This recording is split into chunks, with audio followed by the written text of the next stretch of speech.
Hello, welcome to the next edition of AWS UG Punjab meetup. Today we have two very special guests with us, Vishal and Kay. Both are AWS community builders. Vishal would be talking about generative AI, um, how generative AI can help simplify AI app development. Kay, she would talk about applying CD using Terraform as infrastructure as code. Hi, Vishal. Hello. So Vishal Hello. will So when be yeah, Vishal will be talking first. Then it would be Kay. Um, Over to you, Vishal. thank you. Thanks, Amandeep. Thanks for this opportunity, and I'm glad to speak at AWS UG Punjab. Hello, welcome to this great presentation on generative AI, and it's a kind of builder or developer's guide to generative AI. So don't panic; your brain is not going to explode. But let's talk about initially what is the generative AI, and we are probably familiar with all of these since last couple of months, or we can say about year with the Chat GPT and rest of the things that we are seeing in the market. So generative AI, we can see. So when we talk about generative AI, it comes with the multiple things. Generative AI is basically what we see or what we evolve from the existing things. So from the definition, generative AI is a field that is subset of traditional ML powered ultra large language models that includes LLMs or FMs. LLMs are multimodal languages that includes text, images, video, audio, which are enabling the new capabilities such as code generation, creating the images based on the natural language prompts, and transforming the existing ML based capabilities such as search and chatbots that we see on similar to what we see in the chat GPT. These are the uh, latest powered models that are known as FMs because they are incredibly powerful, and they are general purpose models, but that can also be used to extend and customize the specific use cases without having to build models from scratch, so each time for your requirements. So some examples of FM models include GPT-3 that we saw, then GPT 3.5, which was created for language based tasks, or this, if you know about the, if you have heard about stable diffusion, which can generate the images from the text prompt. So if on your screen you can see the images, all these images are created using the AI models, generative AI models. This is the stable diffusion v2. You have P15 model that was created using Amazon SageMaker, that has created these fabulous images using various prompts that were provided to the those models. So let's see what is exactly generative AI and how it is implemented with other AI apps. So as per the definition, generative AI is a branch of AI that focuses on creating the data based on the existing data that we are providing to that particular model. So it is a subset of machine learning, and the goal of generative AI is to create a new data that is similar to the data that we have provided to train that particular model. So if we see when we are training some model in generative AI or any kind of machine learning technology, we provide some historical data to that particular model. That might be, for example, we are considering a restaurant application that is using generative AI or AI technologies.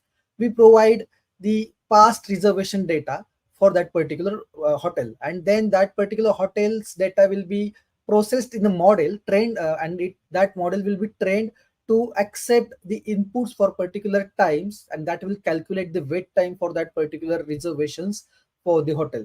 So this is one example. There are multiple use cases in the market, and there are many startups evolving that are using AI technologies as well as generative AI in order to evaluate their use cases and create their own applications based upon the generative AI. Let's move to the next slide. So let's quickly go through this agenda. First of all, I'm going to go into the roadmap to generative AI and few steps that we have taken along with the path to get where are we now, and things that I think are useful to understand. To put the context around the generative AI, we'll talk about the language models, we'll talk about the text and text to image models, how we can create the image from the text. Then we'll talk about the emerging areas of prompt engineering, how prompt engineering works, what are the things that we can implement in prompt engineering for your applications.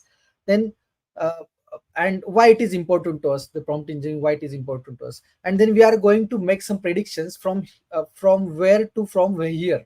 So maybe that is a fool's game, because generative AI is evolving much at a much higher pace than we are expecting.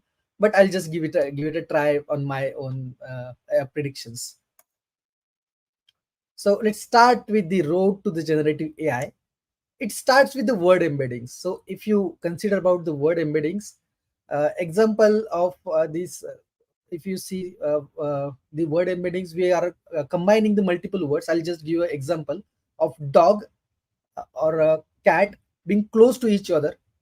If you see the words dog or cat, those are close to each other. So if you see, they are relating to each other. So we can embed those two words together. If you see traffic and car, we can embed those two words together. So first of all, then the road to generative, how did we get where we are right now? So this is the answer from where we started. So we started with word embeddings, where we created the 2D vectors of the similar words, or the relative words that we have in our database, or that we have in our data sets. So if you see, it created the 2D vectors, or it created the separate vectors of the relative words, as you can see on screen, dog and cat, or car or bus. So these are the two different vectors that created. If I send some more data to the models, it will create more similar vectors, similar to the according to the data that we are processing. So if you see these vectors, the drive is something different than what data we are passing for another two vectors, that is dog or cat or car, bus. That those are categories of vehicles or commute. And another one are the living things that we can see, person, walk. So it created two different vectors. When it came to the another term, that is t, it was a totally different domain than what we provided earlier, so it could not fit in any kind of 2D vectors. So it was added to the third vector, and then drive was the model thought it was something different, so it was put into the different vector.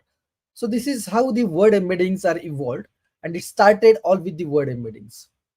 So these are just the statistical relationship between the words, and the number these are the numbers that we associate with the words that map where they live in these particular areas, or in these two vectors. So when we move next from the word embeddings, or we add more words to the embedding space, we can see how it starts to work. So first of all, then the word to the generative AI, how it started. As we see, it is about the predictions. It lies between the data in the past that it has in its own data set.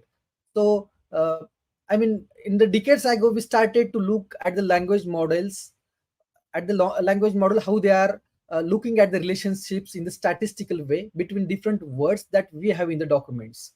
So we write the books that we write, uh, in the books we write words of the Shakespeare, Wikipedia, or whatever it happens to be. And so the first part of the path is when we call word embeddings. So the word embeddings are the statistical relationships between those words.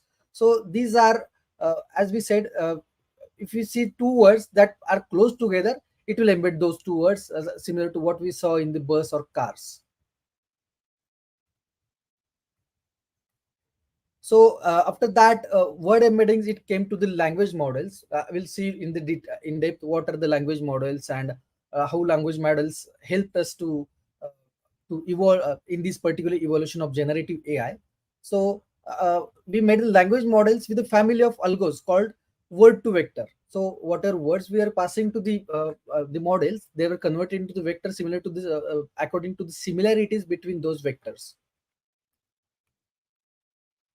And then last one is the NLP, or natural language processing, that includes how the computers are processing your language, the human language, into the computer understandable language that can be processed in order to create particular output that is expected by the humans. That includes the text summarization. If you see, there are many of the tools in the market that provide you the, even if with the chat gpt, if you provide it a long paragraph, it will summarize, give the summary of that particular text. Then question answering, the question answering is similar to what chat gpt or chat bots are there in market. This is not this is recently evolved. There were many chat bots, many of the companies in the support team were using the question answering models in order to get the answers for their support teams in the Q&A format. So that even if you have seen, there are multiple websites, there were multiple websites since many years, those were using the small pop-ups in order to get the question from the users and provide the answers to those particular users. After that, the sentiment analysis was one of the majorly used applications of AI, that was implemented using NLP, where it used to analyze the sentiments of the users that are using that particular systems or the data that is being provided to the systems. So uh, the most famous use case of the sentiment analysis was the vote calculation or vote estimation, which party in the elections will win particular elections. So that was the sentiment analysis use case that was implemented using NLP. And then speech language understanding, if you have heard about, or if you must have used the Alexa or Siri or Google assistants. So it is the one of the best use cases of speech language understanding, where we provide some human speech to the model, and it tries to interpret that, and it provides some exact or it relative answers to that particular query according to the NLP models that it has been trained with.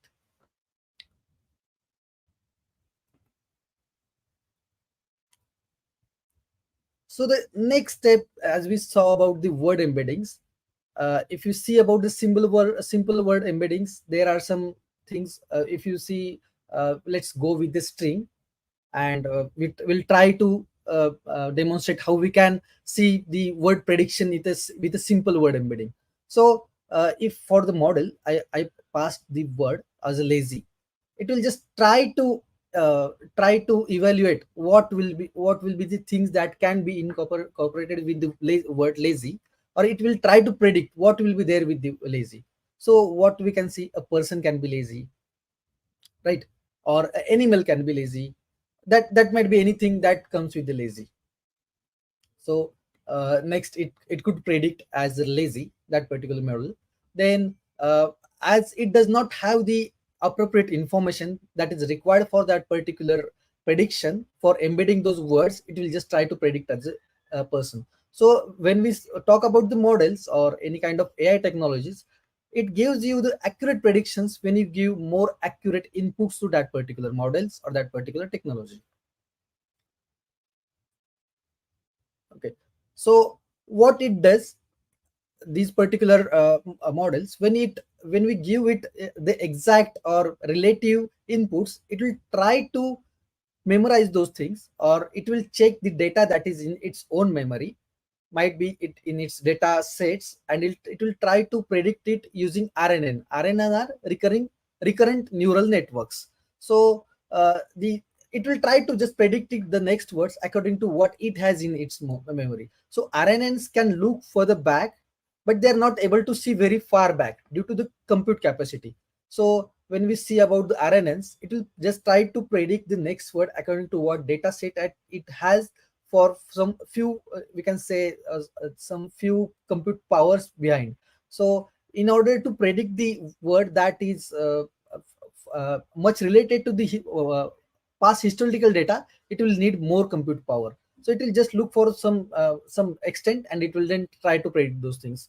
Well, but it could be of course, what we can see here is that we are missing a whole bunch of context, as in we don't know what are the previous words. If you see, there are three question marks, so we don't know these three previous words as well. So potentially we could get better outcome if we knew little bit more about what the sentence was. So now we can do that by adding some more memory into the algorithm and into our method for predicting our next word, so that we can do that something called recurring neural network, that is RNN. So if you in the RNN, if you pass few more words, it will try to predict according to what we have provided to the memory, to that particular algorithm. So you imagine in this case, the network has actually produced every word in the sentence, but it's basically forgotten to uh, beginning of the sentence, because it does not have the beginning of that particular sentence. So it from these four sentences, it like four words: fox jumps over the lazy. It tried the person. Next, it tried to come with the rabbit. So because there might be some stories in the Wikipedia or history where it was written that fox jumps over the lazy rabbit, it could, or there might be some sentence like the lazy rabbit. There is a story also about the lazy rabbit, so it could predict that it might be the lazy rabbit, because it was missing the context in the previous words that were there in the sentence. Okay, so it's all about the what is there in the memory. So uh, before moving to these three words that were there and how it can accurately predict it, let me tell you what is the transformers. So in the 2017, the paper was introduced transformer based models. So now this is actually this goes back actually in well time, because this is in 2017, AI or ML technologies were not much evolved, and few of the engineers from Google and other companies presented this, where they they proposed that attention is all you need.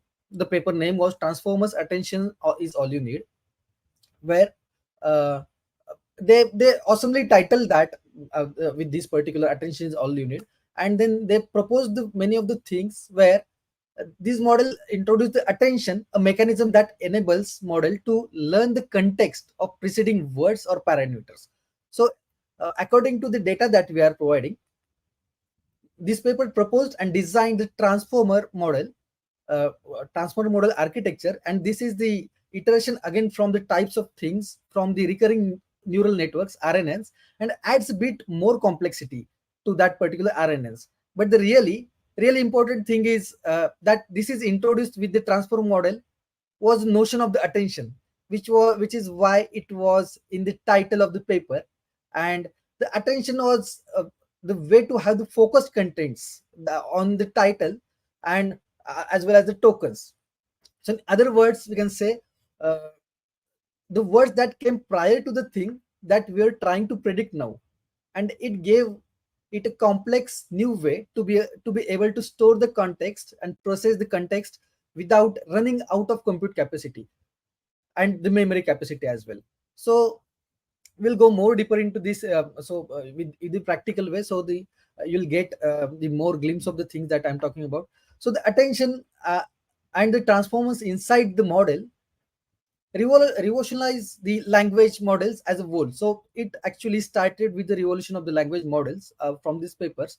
And when we see about the attention, it will check what are the things that are needed to be considered in this particular model, and then it will try to proceed those things.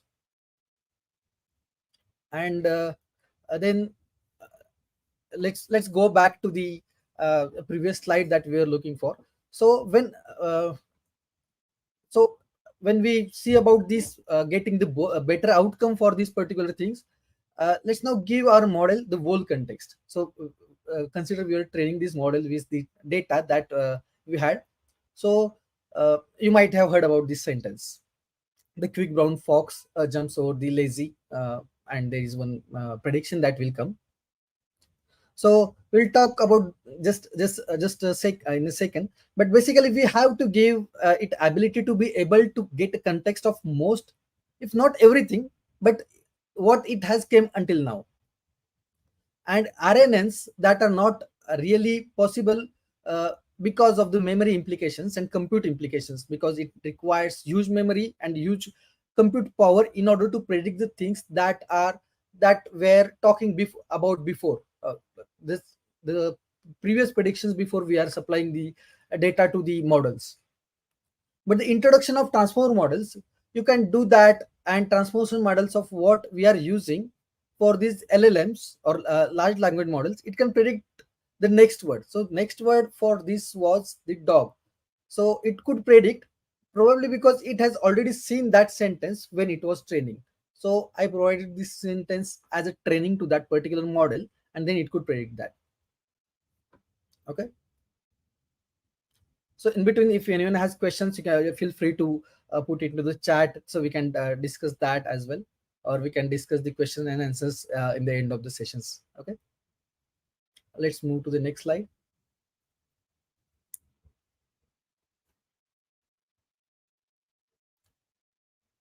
So next word based prediction with the transformer based networks. So it gives you some like, in order to get the far more accurately predicted text, it gives rise to the LLMs, that is large language models. And so we have gone into the history now, kind of up to date, from history to up to date. So we have gone from language models to the LLMs or large language models, and that's why I would say thanks to these transformer based models, where it will try to uh, estimate or create predictions about the words that we are trying to predict, or we are trying to get from the existing data sets that we have. So it is basically the English language program that contains all the letters. This the sentence that we saw.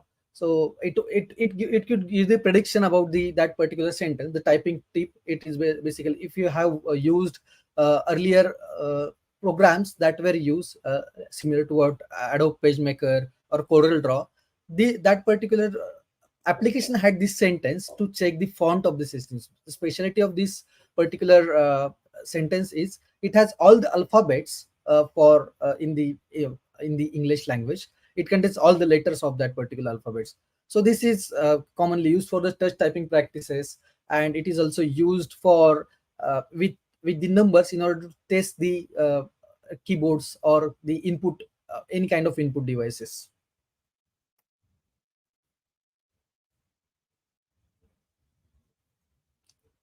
So let's move to the next slide. How these machine learning languages or AI models were evolved.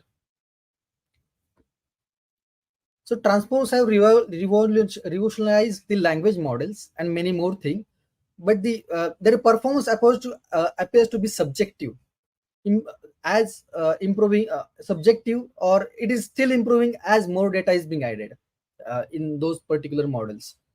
And there is as we are seeing these models, there is no sign of slowing, because these models are learning continuously. So models appear to have learned the concepts through the languages such as maths. But if you see about the maths, those are the early ages. In today's age, LLMs or any kind of language models are very highly trained to provide any kind of data in any format. And so we end up in the space where we have those models which are being trained on the data now. And something that is really interesting is happening here, that is sort of very current and very right now quite often with the machine learning models. If you have this interesting and nice way of being able to process the data in your algorithms, then you throw the data, you just throw data there, and as more data throw in you throw in your algorithms uh, in a more sophisticated way, it gets these particular words in more subjective terms. And then it as we saw about the vector representation of these words, it will try to rearrange and that data in the data sets, and it will try to provide more accurate uh, outputs to those things. So we can see how these particular models are evolved according to the time, as well as how according to performance. So it is showing the size where it started with the bird, and then GPT-2, GPT-3. Right now it is GPT-4 as well, or 3.5, and then Bloom is also in trending right now. So all these, we can say, these are known as foundational models that we can use in order to train our own applications, and our own application algorithms, and create own applications according to that. So these are a few examples you can see. the BERT, GPT-2. These are the foundational models that are very large or huge models, that are general models that we can use in order to fine tune those models, and we can use it as we need. So we can use those models and make the modifications to them, and implement in our own algorithms in order to get a particular data. But here is where we introduce the term called foundational model. So when we started with the language models, we got two large language models. Now the foundation model, what is difference between those two models? So in terms of language processing, anyways, there are basically all those are the same things. When we consider about the language processing, it's just a matter of scale and size. When we see about when we say foundational models, it is scaled at a very hard level and very huge level, and the data that is being stored in those models is very huge. So we cannot even predict the compute size of that data when we are looking at those particular models. So I think the bloom was in excess of 100 days, if you see about the compute time, and everybody was excited about that because it was so fast, and actually it still takes a really long time in order to process that and train that particular algorithm. So they are not kind of things, or the prediction of training those models and getting the data out of those models is really unpredictable. According to uh, it is all dependent of the compute size, as well as the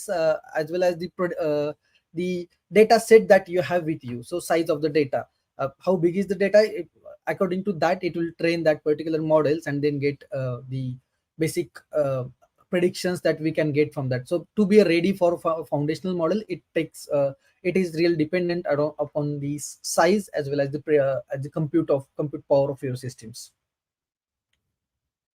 Okay, so let's have a quick example of one of these models in action. You might have heard about the Amazon Code Whisperer. So Amazon Code Whisperer is the most leading tool that is being used in the market in order to uh, for the, we can say, shadow coding.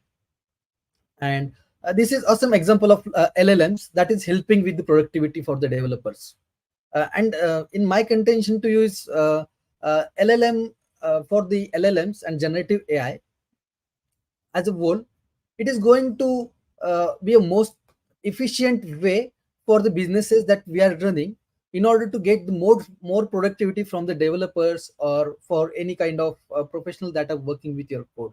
So if we consider of the code whisperer, with a quick example, if you can see on the screen, there is an example for simple Python function that is trying to create one model.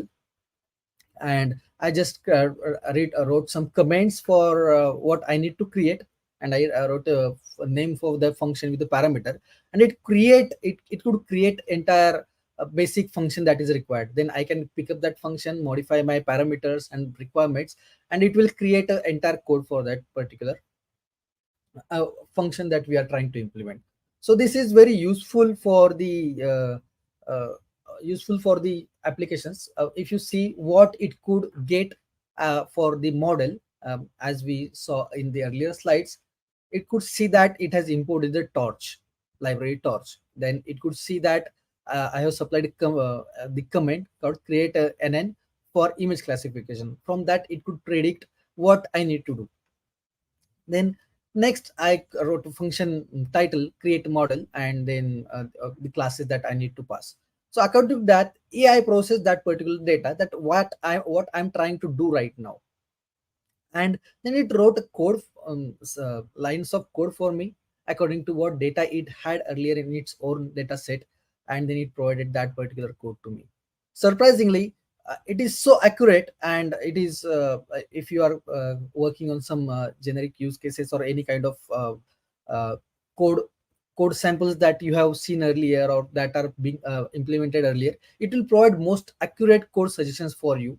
And it is really transforming the industry, the coding industry, as well as developer industry. If you get time, I'll show you the demo of this particular code whisperer as well. And then in the another example, you can see on the screen, there is there is a tool or service called Amazon SageMaker or AWS SageMaker. This is basically for the foundational models. So these are available in your console. In AWS console, you can go and try out anytime. You can go to the SageMaker and launch these foundation models in your own account, and then you can fine tune those models, make them work just for your kind of any kind of AI application or any kind of application development application, to get some predictions according to that. So I recently tried this to get the flight delay for particular airlines. I just provided, use some foundational model for the wait time calculation, and from that I provided the data that I could get from the internet for the flight delays for like last 5 years, and it could predict that for particular locations according to the time that it is trying to generate. So if I pass the input for XYZ airlines, calculate the delay for between 4 a.m. to 8 a.m. and for particular day, Monday, Tuesday. So it will calculate that in a simple way. It will calculate that, and it will provide that. In an example, we can see that it has written a prompt. It is text-based algorithm. So it is trying to get the blog post or get details of the blog post according to what data it is trying to pass. So it passed the blog title or overcoming writer's block, and it passed some prompt like writing a descriptive section in a blog according to the following details. So it just provided some few details and tried to uh, provide some. So actually this prompt is very limited and it needs more data, so it is difficult to get all the accurate information, but it will try to generate something from the existing data that it has in its own data set, or in its models that are trained earlier. Okay, so let's move to the applications for generative AI. We can say we are like widely using text-based generation, that is chat gpt, that is text generation in many types. That might be the Q&A, that might be the support-based application, chatbot, or any kind of text generation that we are seeing in the market. Then game design. So in game design, there are many game producers or game companies that they are using generative AI in order to decide their strategies for the games that they are developing. So if you have heard about the uh, game that was very famous, Age of Empires. So it was a strategic game. That was my favorite game, and it had some strategy to fight with the other players uh, in your that are living with you in that particular game, and then you need to fight with them in order to get the resources, and along with that you need to be ally with the other players as well in order to fight with the other or conquer with the big players in that particular games. So all this strategy, including what are the components of the game, what will be the characters inside the game, all these are can be generated using generative AI. uh, Obviously it will use historical data from other games in order to generate those things, and that is very helpful as well as time saving for the game designers. It will, if you see about image processing, you can pass the input to that particular models in order to generate your character images as well in all the 2D as well as 3D formats. So it can create the designs, and then you can obviously fine tune those particular designs in order to create your games. So game designers have done it very beautifully using the generative AI in order to create their strategies as well as the game characters. I have seen few of the game designers testimonials that have generated the code for their game designs as well, for their games in order to implement the strategies as well. After that, the industrial design. If you see about the mechanical industry or any kind of electrical industry where the drawings are involved, even with the civil industries where there are drawings of the buildings, drawings of the cars, or there are some 2D or 3D renderings of the any kind of components. In that particular case, the generative AI is being implemented in order to generate those things automatically. So if you consider example of car that is being designed, if they pass the uh, input or prompt to the generative AI model that they have developed. They passed that modify the car boot to be to extend it for something some or some particular distance. And if you pass that to that particular model, it will modify that design and it will increase that according to the parameters, and it will also modify rest of the parameters that are required for that particular design. So that is also widely used in industry right now.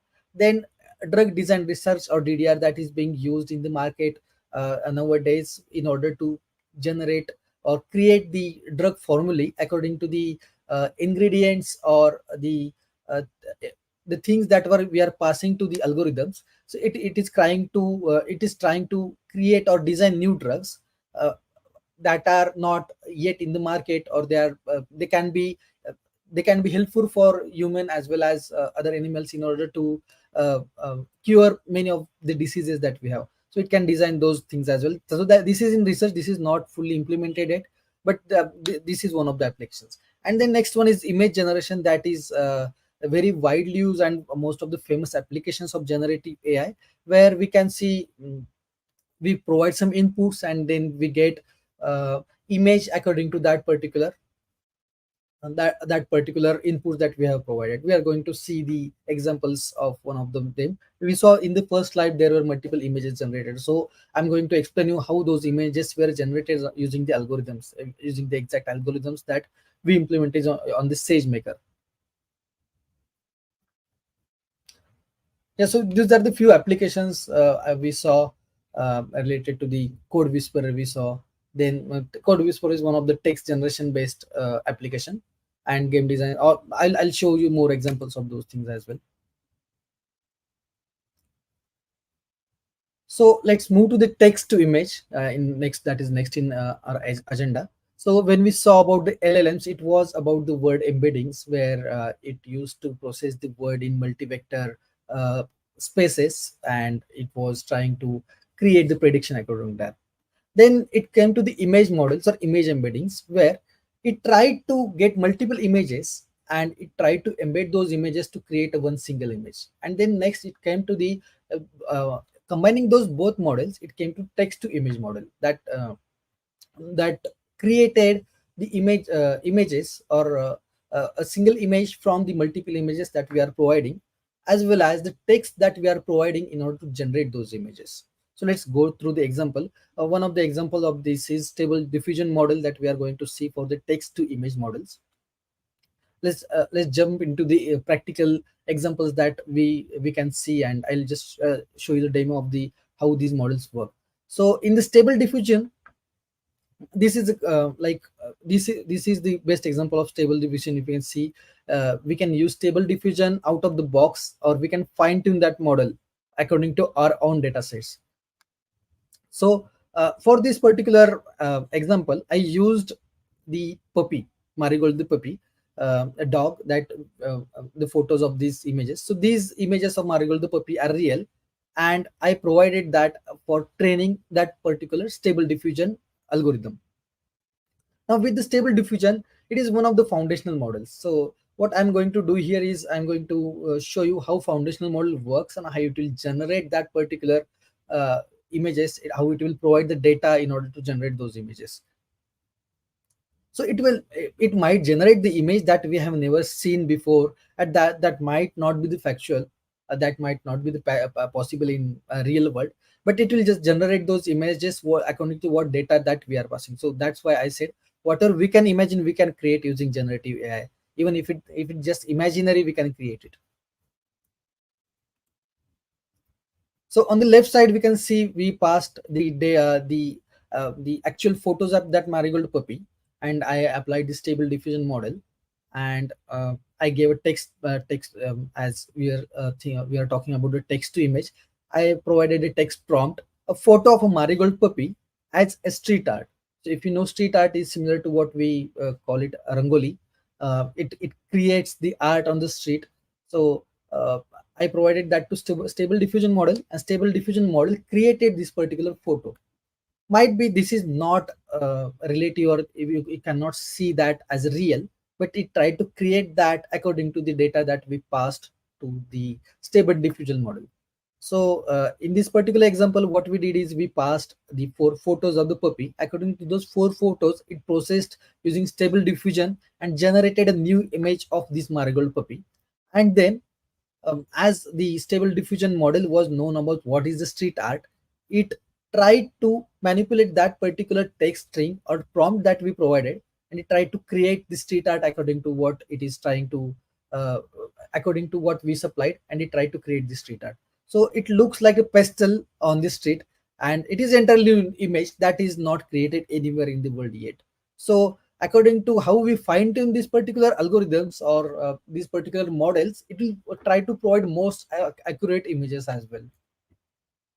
So next, I try to modify my prompt, and I try to pass a photo of marigold puppy with 8-bit art. So if you know the 8-bit art, it is kind of the old age games. If you know about the Mario or Contra, those were the 8-bit games, and it used to have some 2D or plain image based characters when we try to play with them. So we tried to create this 8-bit art from the input that we supplied. According to the puppies that we have, you can see it has tried to get many of the characters from existing images that I provided, and then it tried to create the 8-bit photo of that particular system. It has created the background. So if you see, this stable diffusion training model has improved a much a lot, and it is trying to create an image as accurate as possible according to the parameters or text and images that we are providing to these diffusion models. So let's move next to the how stable diffusion model works. I'll just run you quickly through those things. We are running out of time, so I'll just run you through how diffusion model works for the generating these kind of images. So for diffusion model, I pass this particular image, and I try to get how it can create a new image. So there was no fancy prompt for this. I just tried to pass the image and asked it to create a different image from this image. So what it is trying to do is it will try to add some noise to each image to learn backwards to the original image. It will add noise, and it will check, will train the model by adding the noise, and it will try to see what is there in the previous image. Okay, so well, going from the from that point where we are having a little bit of noise, let's add more noise to that particular noise, and then we can see we can work backwards in order to get the previous image and difference between those images. So in these iterative steps, each step is itself doable. So it is trying to get the components of the previous image, and it is trying to check in the models, in the stable diffusion models, how we can generate a new image according to that. So in the next step, it is trying to remove the noise gradually, and then after training like these images, we can use, like, this is just one example. If you see about the million images that are being trained on the model, it will try to create those new images according to the data set images that it has already. Okay, so if you see about this example, we have not given any fancy prompt. So at the end, it could create a different puppy from the what original puppy that we provided as input to the diffusion model. So that was totally different. It could just try to create a background might be the different, or it tried to change the background as well, and it tried to create a different puppy from the existing puppy that we provided. So algorithm could detect that is a kind of puppy, and then the trained model could generate a new image from existing image. So let's see another example of the diffusion model. I modified my prompt or input to manipulate the puppy on the space station. So this might not be possible, or it might be the possible down the line after 5 or 10 years. The space technology is evolving at a very high speed, so that might be possible as well. So in this example, we can see this has not happened yet, but still the image is generated, and you can see this is definitely new and unique. So what it did, it from the images, the 4 images that I passed to the stable diffusion model, it tried to create an entirely new puppy, and then it tried to create an image of the space center in the background with the earth. You can see the details of that image. It created, it showed the earth in the background, it could show the space station, and puppy was fit into uh, that particular space station. Okay, So this was about the stable diffusion. Let's move to the prompt engineering. What is the prompt engineering? So in the previous example, we saw Marigold the puppy on the space station. So this is called as a prompt that we provide to any kind of models in order to get particular results. That might be the text based, image based, any kind of things. So if you see a simple prompt application, first of all, let's consider this. You want to generate the application that is going to write your blog post, and if you want to do that, by the way, unfortunately you are not going to the first to do this. So many people might have created this app. So let's have a look at how it will write those blog posts. So here uh, uh, here I can type in the title of the blog, I can type in the topic of the blog post, and maybe the length, how much paragraphs I need for those particular that particular application. And then I'll need to provide a prompt for that particular blog. So prompt can be really long or that can be really short. So what prompt I provided to the that particular algorithm or that particular application, you are a generalist, and all the details about uh, what blog I exactly need to generate. And then at the end of the list, three prompts that can be used to generate the images. So it will generate the prompts as well that for that particular application. So that can be called as recurring prompt engineering, where we can pass the prompt in order to generate the prompt for particular applications as well. So this is one of the applications. If you see in the highlights, this was the prompt used in order to generate the blog according to what title, topic, and length I provided to uh, particular application. So prompt engineering for training. So if you see, prompts are generally used majorly for fine tuning your models as well. So these are few of the sample prompts that are used as a labels for training the data in your data sets for training the algorithms. If you remember back to the prompt of the Marigold the puppy, when fine tuning is stable diffusion, we passed various variations of the Marigold the puppy in order to get the exact images. Even if you see about the example of the text based generation, we updated our text string in order to get the most accurate things. So in this particular example, if you see the blog generation, we provided some prompts that has some unique keywords, announcements, AWS CDK, DevOps, that are used as a labels when you are trying to generate some data from the content from the models. So prompt labels are used for this training. So in this particular example, we can see, I'll show you how it has generated it. I'm not sure if you can see the text, but from the prompt, a blog post for a AWS news blog written in an information style with the technical details and pointers for how to go get started with the particular service. So this was the prompt, and it could generate an entire blog post according to the prompt that was provided. So in background, the prompt engineering was used for training that algorithms and to identify these particular keywords or labels that we are seeing on the screen: DevOps, AWS, code pipeline, best practices. And according to that, it could generate the most accurate blog post that we could see on the screen over here. So prompt engineering also is also important. With the prompt engineering, many people are making money as well, creating the most accurate prompts, because as I told you, for the AI or any kind of applications that are based on generative AI, as accurate prompt that we provide to that particular models or application, it tries to provide you most accurate results that we intend.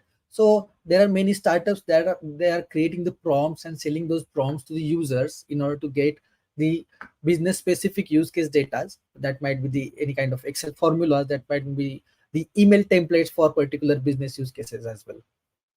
Okay, so let's move to the last few slides of this presentation.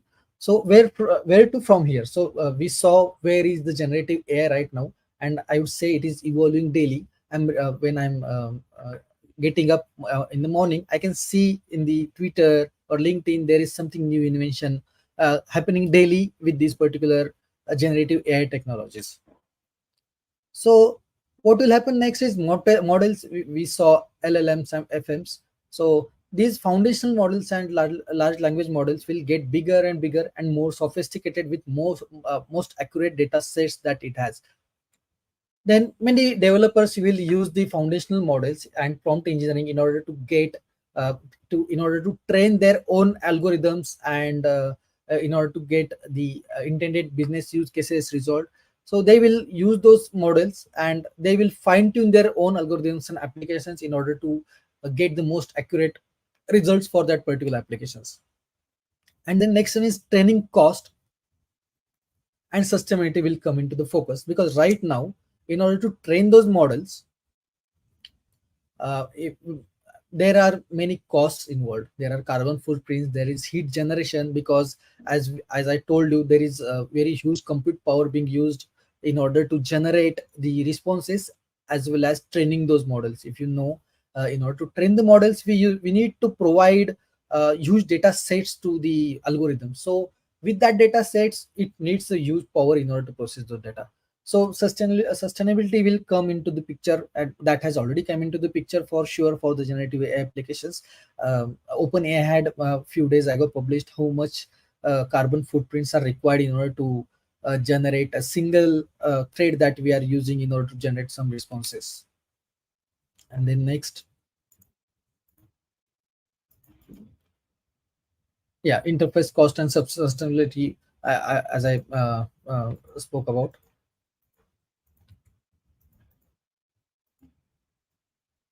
And then when we think about the cost, it comes with the algorithm optimization. As more you optimize your algorithm, it requires more compute power, and with the dedicated hardwares for the LLMs, it will definitely affect the training cost as well as sustainability. Okay. So for the generative AI on the AWS, we have Amazon Bedrock. That is very fabulous service provided by AWS that has the majority of the foundational models that you can use. You can just search for your use case and get the uh, foundational model according to your use case, and you can use that. Then Amazon has provided few EC2 instance types, EC2 TRN1 and EC2 INF2. Those can be used in order to train your models. And then Code Whisperer is the uh, tool that we can use in order to predict the code that is required for particular developers for any kind of languages. So these tools are evolving day to day. There are new technologies being added to the tools, and these are very useful tools we can use for generative AI. We saw Amazon Bedrock. So Bedrock has these particular foundational models. They so these are the from leading startups, AI startups that are there in the world, as well as from the Amazon. So Jurassic 2, Cloudy, you might have heard about this stability.ai that is based on the stable diffusion that we discussed. Then Amazon Titan, that is used for the text-based information summary. So these are few of the models that are provided by Amazon Bedrock. It's surely giving a try to check what are the models, and you can just try to explore these models by logging into the console and Amazon Bedrock. Then we talked about the SageMaker. These are few of the screens from the SageMaker where we can see multiple algorithms. And then there are three things that in the SageMaker.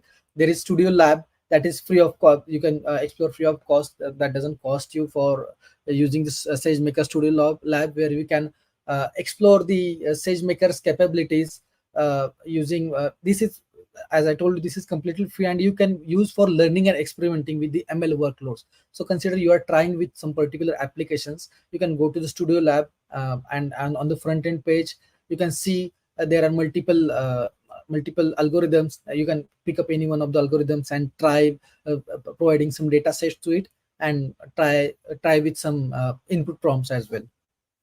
Okay. Then after the SageMaker, we have SageMaker Jumpstart, that has also multiple advanced algorithm that you can use in order to get particular data and data sets according to the uh, inputs that you are providing according to your particular application. So there are ready to use cases in this particular Jumpstart that you can use.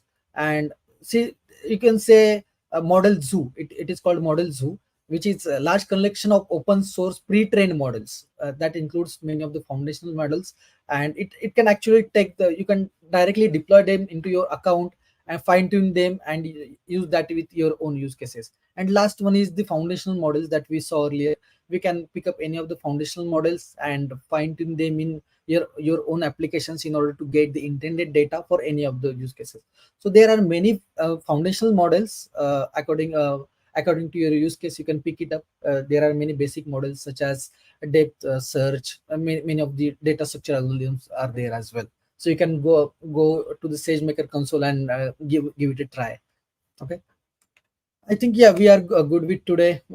I'll just after the all this, I would say you can follow me on LinkedIn. I'll just give a quick introduction of myself after this session. I'm working with Forcepoint Software as a senior DevOps engineer. I'm AWS User Group Pune leader.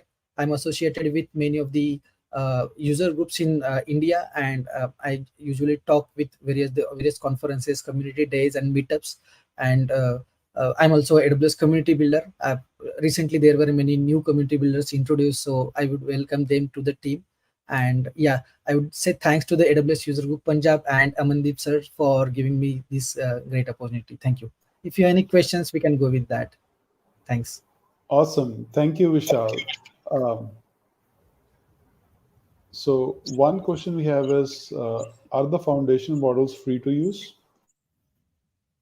Yes, Rani. So that's a good question. That depends upon your use case. There are many free foundational models available over there. You can go to the SageMaker console and try that. If those models are created by some startups, as we saw in the previous screen, they might charge you for the API calls that you are giving to uh, your particular that particular models in order to generate the data, because they have invested in developing or training those models. So they might charge, but there are many of the free foundational models as well in Amazon SageMaker. You can give it a try. So if there are some basic use cases, you can try with that as well. Cool. We have another one. Mhm. Request is to repeat how generative AI is used in the design research. Okay, I'll just go to the slide.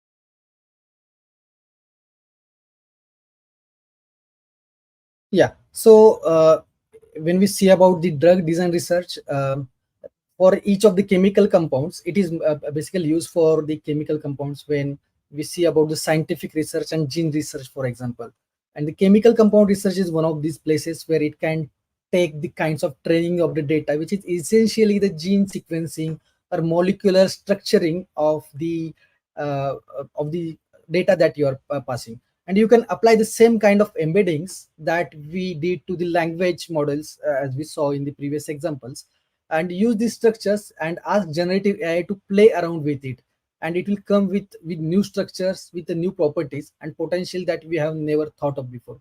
So when we consider of drug design research or DDR, it comes with multiple ways in order to generate a new drug or new chemical compound according to what data it has in historical trend models, and it will generate a new compound that we have not seen before. So that might be helpful with the creating the compounds or creating the materials that are very useful for any kind of applications, or that might be useful for uh, healthcare industries in order to get a particular drugs or medicines for any kind of diseases or any kind of preventive measures as well. For the, as we saw for the COVID, it would be useful in order to generate the drugs according to the composition that we are passing through the models. So I'll share you the quick link of how the medical drug research is using AI. Awesome. Thanks, Vishal. You can share that in chat. Okay. And we really appreciate your time. And Mhm. thank you so much for um, sharing this talk with the user group. And hope to see you again in the near future. Thanks, Amandi. Vishal would still be available in chat for some time. In Yes. case you still have any questions, please feel free to ask in the chat. Yes. Thank you.